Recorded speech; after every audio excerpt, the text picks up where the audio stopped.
While individual donors are the bread and butter for most nonprofit agencies, providing that critical financial support that they need to keep the lights on and to fulfill their mission, there are other funding sources as well. So in this lesson, we'll talk about other revenue streams that nonprofits can explore. Because nonprofits must rely on financial support in order to afford to work toward their mission, donors are obviously a very important stakeholder group. Financial support for nonprofits, however, doesn't just come from individual donors, but there are other donors and contributors who support the mission as well through financial funding. And these funding sources can come through grants, corporate giving, and other funding. By the end of this lesson, you'll understand the role that grants and grant funding plays in nonprofit organizations. You'll also understand that nonprofit corporate partnership and how that serves as an important funding source. You'll also be able to distinguish between various employee giving programs and how supporters can sometimes contribute their services on an in-kind or pro bono basis as a means of non-financial support. And you'll also have a better grasp on other nonprofit funding sources. Many nonprofits rely heavily on grant funding. Some nonprofits are funded almost entirely by grants, and these are financial awards that are provided to nonprofit agencies by various entities. It can be government agencies, private or public foundations, or other grant-making institutions. When you hear the term grant maker or grant making as an adjective, this just refers to those entities who provide and fund those grants. Grants are different than a donation in a few ways. They're similar because neither grants nor donations are repayable, so it's not a loan or a debt that you owe, but there are some distinctions between grants and outright donations. Grants are designed and generally intended to support a specific project or a general operation of a nonprofit. Some nonprofits will even design new programs or services around a grant opportunity. So if I run a food pantry, I see that there's a large grant opportunity for agencies that provide clothes to beneficiaries in need. I might decide to expand my services to include providing clothing to my beneficiaries. And I do that and design that program specifically in an effort to try to receive that grant to then fund that expansion. And then other times, nonprofits already have existing programs or services that fit and align with the specifications of a grant. Now, just like we have our donor cultivation process, when we are soliciting donations, we have to kind of follow a process when it goes to getting grants in nonprofits as well. And it is similar and aligned in many ways to that donor cultivation cycle. First, we need to identify opportunities. Going out and finding grant opportunities can be a job in and of itself. There are some websites that will house different grant opportunities that serve as a central hub for nonprofit employees or volunteers to go and search and see if there are any grants that maybe align with their mission. After you identify those opportunities, sometimes you cultivate relationships. Many times, grants will require online application, which requires a grant proposal. But if you have an opportunity to get in front of decision makers or build relationships with people that are behind the purse strings of those grants, and cultivating those relationships, that can improve your chances of receiving the grant. Then you develop your grant proposal. You explain how your agency's mission fits with that grant. And in particular, a certain program, service, or initiative that you're going to do aligns with the specifications of that grant. You have to build a compelling case of that in what's called a grant proposal. So this is a formal application that includes not just what you're going to use that grant money for, but it also specifies things like project goals, budgets, timelines, and your expected outcomes. And you have to explain how those outcomes align with the specifications of that grant. So as you can see, grants, they're a lot more complicated usually than direct donations. When you're making a direct donation, you have to sell the cause and make the case for financial support. But in a grant process, this is a much more formalized process where you're having to give written estimations of goals, budgets, timelines, and things like that. Then, if you're fortunate enough to receive the grant, you have to manage and administer that award. You have to execute the program, service, or initiative that you said that you're going to use that grant money for. Some grants require sort of progress reports. So you have to go back to the grant maker and update them on your progress. And that starts to feed into progress reporting, where you're updating on the progress. You're demonstrating, yes, we administered this grant based on what you gave it to us for. And then you provide ongoing stewardship. So that grant maker feels good about you and your agency and knows that you're using their grant money for the right things and that you're being successful in achieving the outcomes that you said you were going to achieve. Next, let's talk about grant funding sources. So who are these grant makers and where do these grants come from? If you look at all grant makers, you can broadly categorize them as government, foundation, corporate, or individual grants. Grants are by design intended for a specific project or initiative. But some grants sometimes will be for unrestricted purposes. So it's like unrestricted gifts that we often get from donors. We're allowed to use that money for whatever purpose, obviously, as long as it aligns with our mission. So grants that are unrestricted give nonprofit leaders the flexibility to allocate the funds where it's most needed in that particular agency. Government grants are financial awards provided by the government, and these can be federal, state, or even local agencies, and they're intended to support programs that serve the public interest. So drilling down a little bit more into government grants, let's examine some distinctions between federal, state, and local grants. Federal grants are awarded by federal agencies. This can be things like the National Institute of Health, the NIH, which might fund things like American Heart Association initiatives for heart health, or American Cancer Society, which serves the public interest of people with cancer. The Environmental Protection Agency, they may fund grants specifically for environmental causes, like clean water initiatives, like clean air and anti-pollution initiatives, and agencies associated with environmental protection. So these federal grants, they're usually around specific functions that serve the public interest, and that can be healthcare, education, environmental conservation and protection, and social services. State and local grants are awarded by state and local governments, and they're usually intended to address regional or local needs and grassroots priorities. So smaller grassroots agencies, or those that have more of a strong local presence, as opposed to maybe one of those large national affiliate organizations, many times they rely on state and local grants because they're doing the type of work that aligns with the grant maker's requirements. Now, the government isn't the only grant maker. We also have foundations. Foundations can provide support through direct donations, but they often can serve as grant makers. And instead of making an outright donation, sometimes they will make grants instead. Private foundations offer grants to nonprofits that align with that foundation's stated areas of interest. Probably one of the most well-known is the Bill and Melinda Gates Foundation. So instead of just directly contributing the money, they issue grants around specific initiatives. Community foundations are those regional or local organizations that provide funding in the form of grant funds to nonprofits within a specific geographic region that addresses those grassroots local community needs and that improves the quality of life in that region. Sometimes corporations want to issue grants rather than corporate sponsorships or corporate contributions. And this is where they'll establish their own foundation to manage charitable giving, and they'll issue grants through that foundation. Individual grants are those provided by usually high net worth individuals and philanthropists who choose to direct their personal giving through grants rather than donations because they want it to go to a more direct and specified cause. And then there are international NGOs, which is a non-governmental organization. These are grant makers that fund grants for nonprofits that focus on global issues. Some of the most well-known are Oxfam, Save the Children, and the United Nations. They issue grants to nonprofits all over the world, but these are for agencies that are addressing global issues, not statewide issues, not United States specific issues, not local grassroots issues, but global issues that affect the world population. United Nations is not only an NGO, it's also considered a multilateral agency. This refers to member states that provide grant funds to nonprofits for projects that align with their global development goals.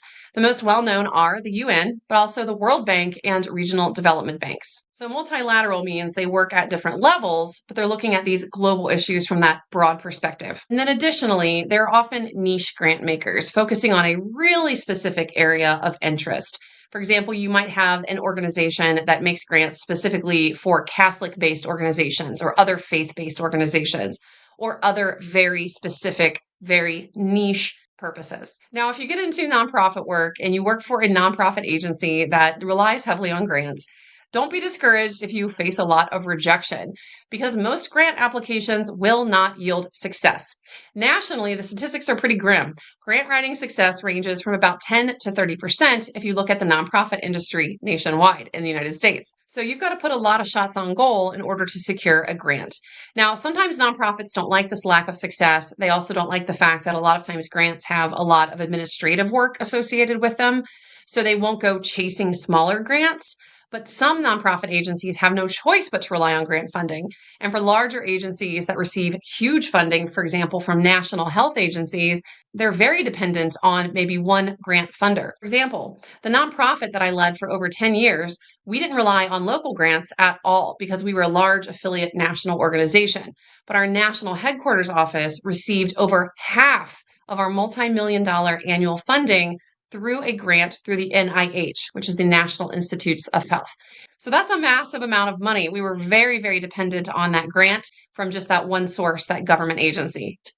As we've discussed, corporations will sometimes make direct donations if they've established a foundation, or sometimes they will issue grants through their corporate foundation. But there are other ways that nonprofits can partner with corporations and for-profit enterprise to fund their work. If you look at corporate giving, collectively, it totals approximately $450 billion each year in the United States. So there's a lot of money here potentially for nonprofits. So nonprofits will often solicit corporations for funding. Again, it can be a direct donation, it can be a grant through their corporate foundation, or there are other things as well that we'll discuss.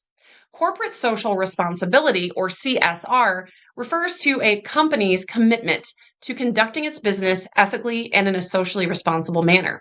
So a lot of companies will do CSR initiatives, and that might be things like ensuring that they're paying a fair wage, taking steps to ensure that they're minimizing their pollution and their environmental impact. And another part of many companies' CSR initiatives is providing financial support to nonprofit agencies. So that nonprofit corporate partnership can be mutually beneficial. The company benefits by partnering with a nonprofit to show that they are socially responsible. Consumers feel better supporting corporations that they know care about society and care about the world beyond just trying to make a profit. And nonprofits benefit, of course, because they're getting the necessary financial resources to work toward achieving their mission. Corporate support can come in the form of direct corporate donations, which support nonprofit operations. So this is just an outright contribution through their foundation.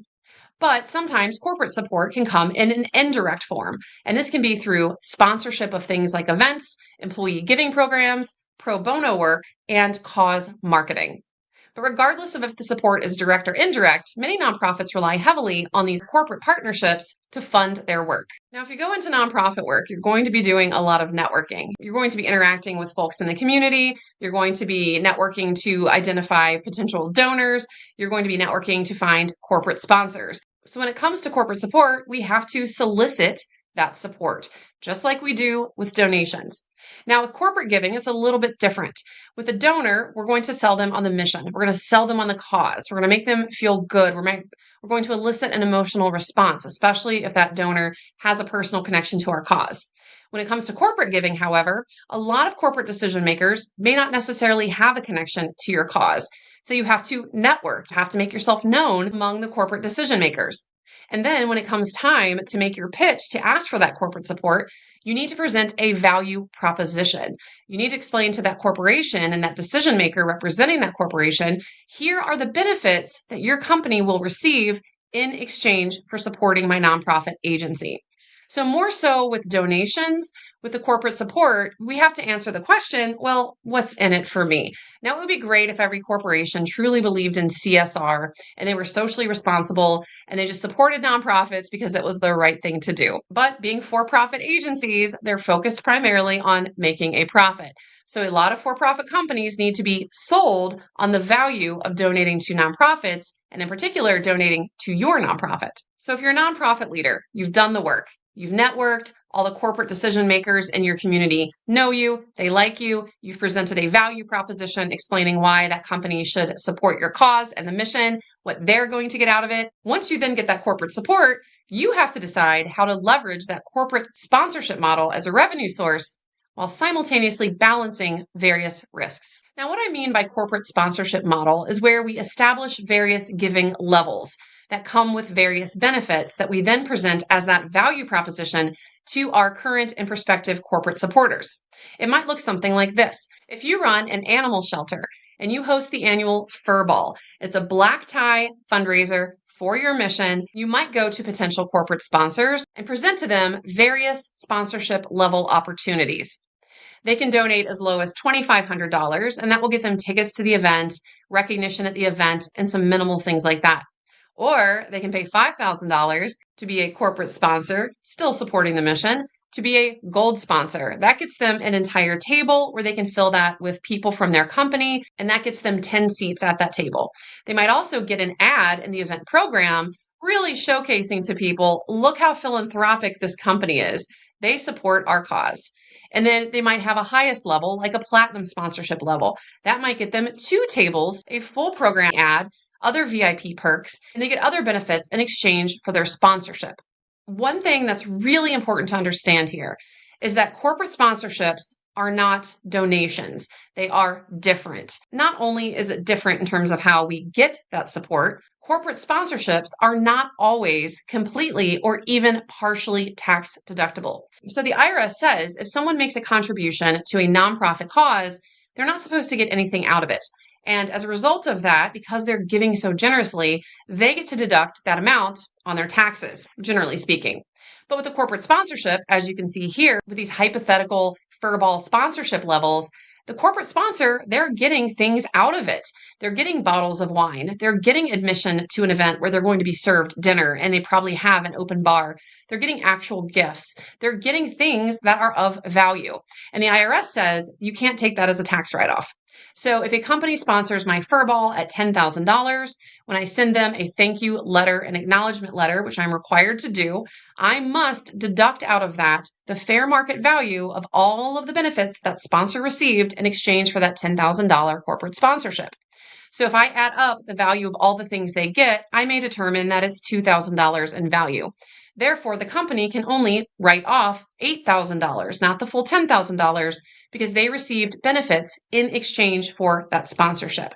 So if you work in nonprofits and you engage in that corporate sponsorship model where you are selling sponsorships in exchange for corporate funding and they're getting benefits out of it in return, you absolutely need to ensure that you're in compliance with IRS regulations. Now, that corporate sponsorship model, it doesn't just apply to our fundraising events, but we can also establish things like this for programs and services. So as a board member of Cancer Support Community, I might go to my local hospital system and say, hey, we want to host a monthly support group session to help families impacted by cancer, but this costs money. Would you be willing to sponsor this and cover the costs entirely for our staff to run it, to rent out a facility, to provide food, to publicize the event to people who might want to attend, and all of the other costs that we incur by executing a program like this?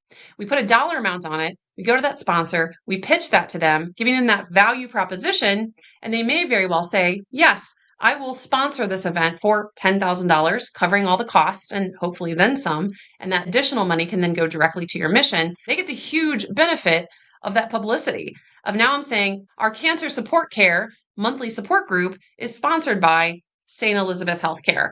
So they're getting a lot of recognition. A health system is directly tied to obviously people impacted by cancer. They want people impacted by cancer to come to their health system. So they get a lot out of it and the nonprofit benefits by having the funding they need to execute a program they might otherwise not have the funding for. Now, of course, corporate funding can present a very lucrative revenue source. In my many years in nonprofit work, I have been lucky enough to have some corporate sponsors that would support my agency to the tune of over $100,000 a year. That would take me a lot of effort to go out and try to get that as individual gifts, even 10 major gifts at $10,000. So I was always appreciative of the high value of a lot of corporate sponsorships. But it's important for nonprofit leaders not to just chase the money and get blinded by the dollar signs. They need to be conscientious when it comes to ensuring that the nonprofit corporate partnership is one that makes sense. We previously discussed the concept of tainted money and tainted donors. And the same kind of thing applies here. And in particular, certain nonprofits, depending on their mission, have to be extra careful not to accept corporate funding from companies that are in conflict with their mission. For example, if I'm CEO of the American Lung Association and Philip Morris, a major tobacco company, comes to me and says, we want to sponsor your nonprofit agency and we'll give you $5 million a year. You better bet I'm going to turn that down. And yeah, turning down $5 million sounds crazy for someone running a nonprofit. But Philip Morris producing tobacco products and vaping products is in complete contradiction with my mission, which is to support healthy lungs. And that's a pretty obvious situation where someone would turn down a corporate sponsorship. But there are a lot of other examples where agreeing to a sponsorship can come back to bite that nonprofit.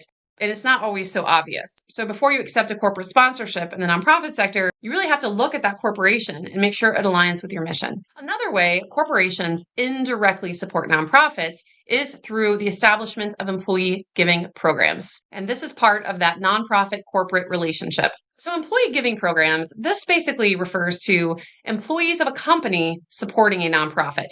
So instead of a company itself sponsoring a nonprofit event, making a donation, or issuing grants to a nonprofit through its foundation, they rally their employees around a specific cause or mission. One way they do this is through workplace giving campaigns.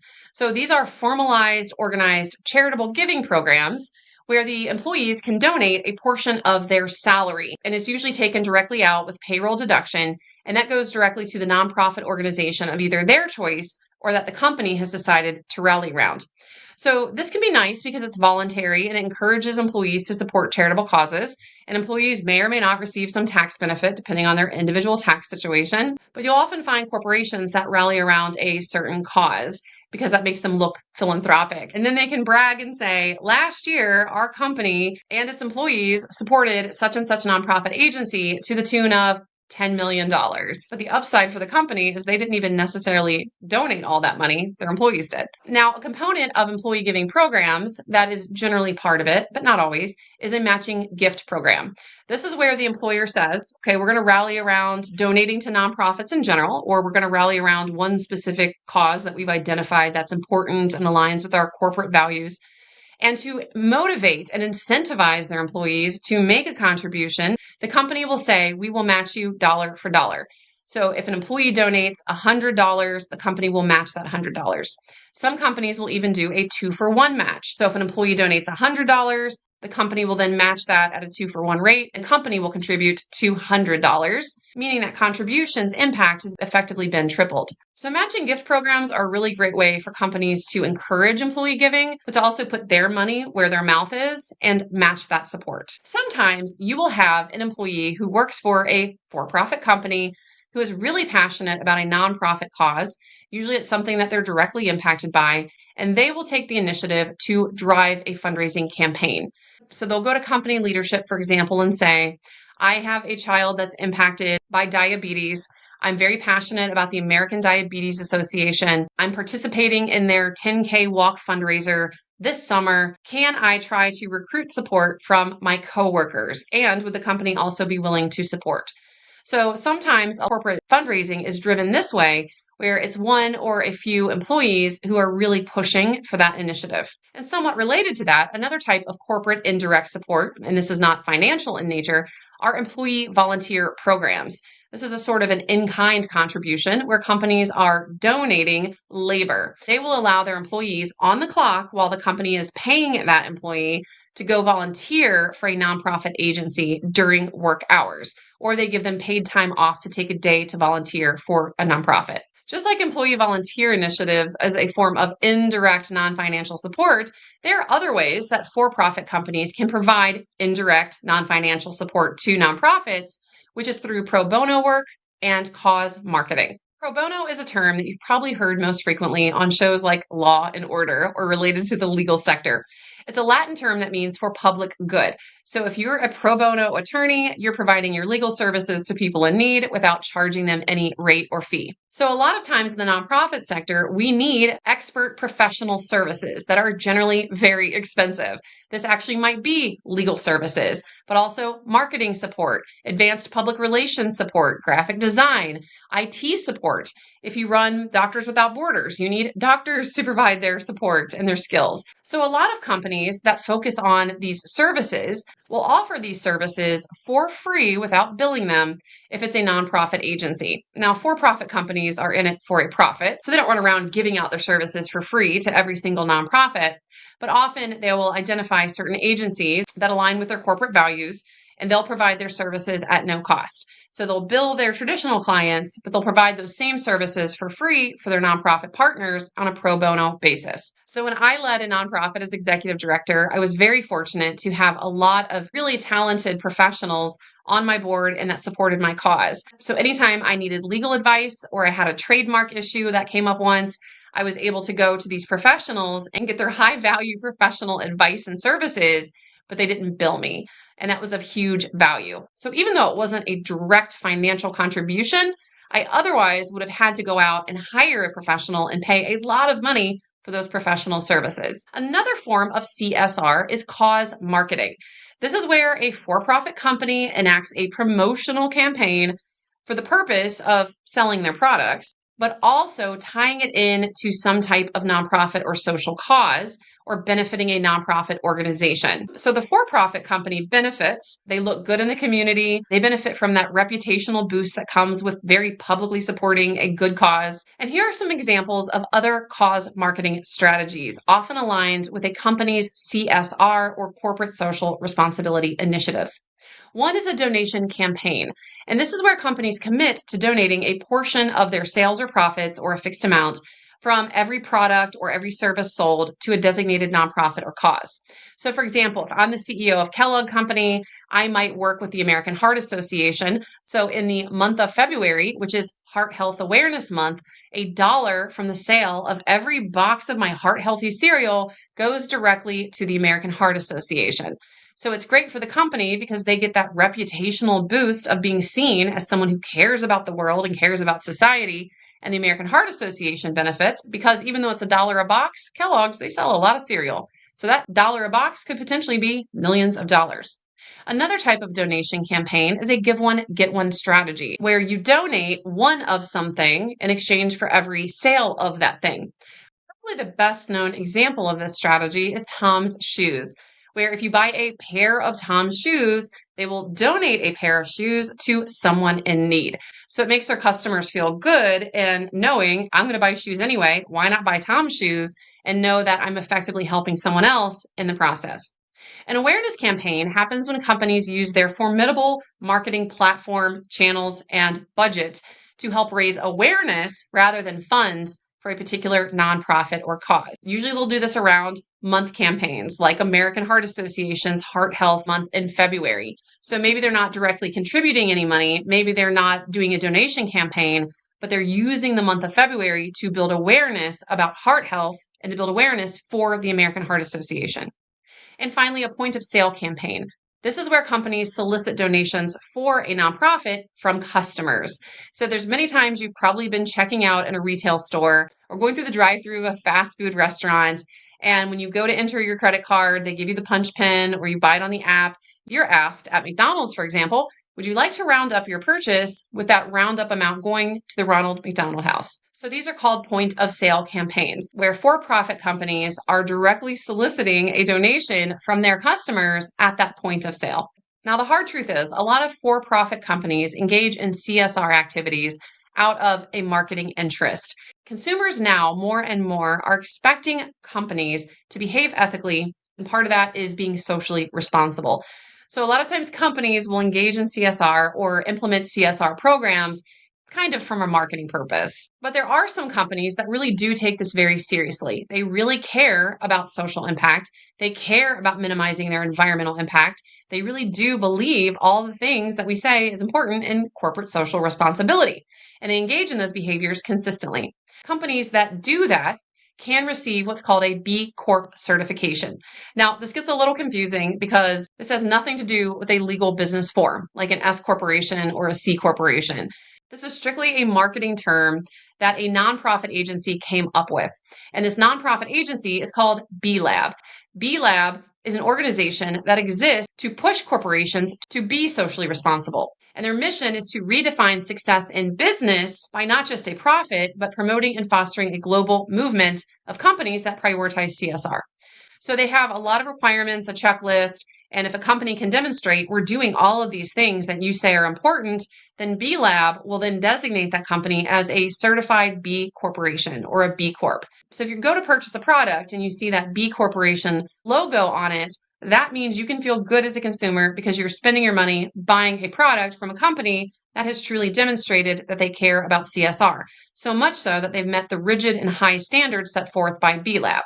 But B Corp has nothing to do with business form, has nothing to do with legal form or IRS. It's simply a marketing term, a way to certify for-profit companies that truly embrace the tenets of CSR. And this is something that is run by B Lab, which is a nonprofit organization that holds corporations accountable. Now, previously, we've talked at length about donations. We've now talked about grants, and we talked about corporate support. But there are additional revenue streams when it comes to nonprofit funding. Here are some other common nonprofit funding sources. Now, none of these represents the biggest chunk of the pie. As we previously discussed, the pieces of the nonprofit funding pie come primarily through donations, corporate support, and then grants. But that doesn't mean that these funding sources aren't important as well. We previously discussed how donors will sometimes establish an endowment instead of making a direct outright financial gift. And as a refresher, an endowment is where a donor puts their money toward the nonprofit, but it's invested in the stock market. And the nonprofit is only able to spend off of the revenue that's generated from interest and dividends. They're not allowed to touch that principal. So nonprofits that have large endowments receive a sizable amount of interest and dividends. So endowment revenue can be a big source of funding for some nonprofits. A lot of educational institutions have established endowments, and this is a huge funding source. There are some universities that have multi-million or even billion-dollar endowments where the interest that's generated off of that represents a huge portion of their annual revenue. We talked at length about selling the cause and how selling the cause involves bringing money in through events, programs, and tangible products. So that, of course, is an additional funding source. Some nonprofits actually sell goods and services. They don't just provide free products, and they get earned income from that. Other nonprofits offer fee-for-service contracts. So they might offer specialized services. So it's an intangible product, it's a service, and they charge fees for those services. Sometimes nonprofits own intellectual property, so they can earn licensing or royalties off of that when other people use those intellectual property assets. And impact investing. This is a kind of a newer thing. This is where some nonprofits are establishing investment funds and acting sort of as a venture capital approach. And this requires buy-in from donors and a donor's willingness to direct their money into an investment fund versus a direct outright traditional contribution. So this can get really complicated, and it is a newer thing in the nonprofit sector, but it's all about using money, investing that wisely, and then making a social impact with that. So as you can see, nonprofit fundraising, it's not just about soliciting individual gifts. There are a lot of potential revenue sources for nonprofit agencies to tap into. This, however, requires a coordinated effort and overarching fundraising strategy, and every nonprofit leader should make it a goal to establish a formalized strategy to ensure that they're not missing out on any of these funding opportunities.